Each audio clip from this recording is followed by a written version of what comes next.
In this set of videos, we will start with the theoretical part of the spatial representation of rigid bodies. We will start with an introduction.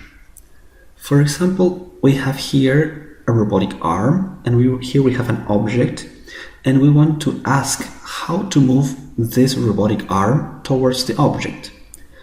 To do this, what we do is we have to assign reference frames to each of the desired parts. So we assign one reference frame to the end effector, we assign another reference frame to the object, we can assign another reference frame to the fixed point in the conveyor belt, and we can also assign a reference frame to the base. And then what do? What we do is we relate the position and orientation of these frames with respect to another reference frame.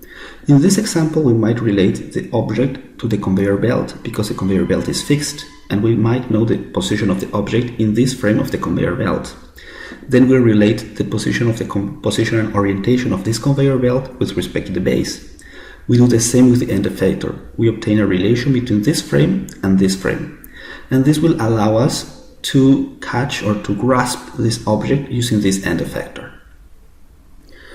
In this example, we have a mobile robot in Mars, and we want to ask, where is this mobile robot?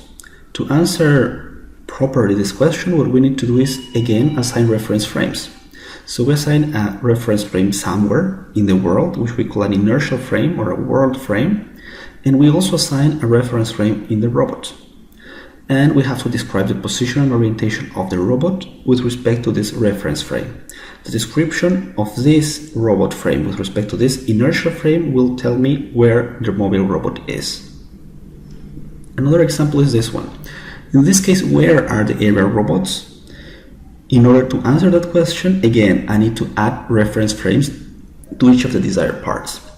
First, I define an inertial frame, then I assign a reference frame, for example here, for this robot 1, another for this robot 2, another frame for this robot 3.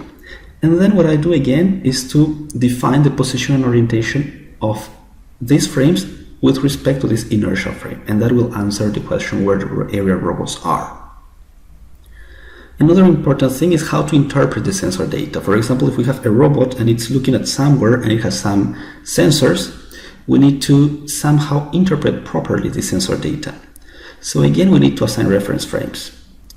For example, here, this is Atlas, and Atlas has a lidar on its head, the one that you can see here. So what we do is we assign a reference frame on the robot, and we assign a reference frame on the lidar.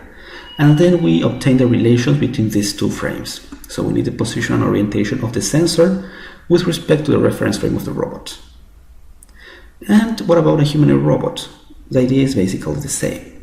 We have to assign, in this case, several reference frames to the desired parts. For example, we can assign first the inertial frame, then some reference frame at the right hand, another one at the left hand, another one at the wrist, at the chest, at the head, at the right foot, at the left foot, etc. And then what we do is we have to relate the position and orientation of these parts with respect to this reference frame.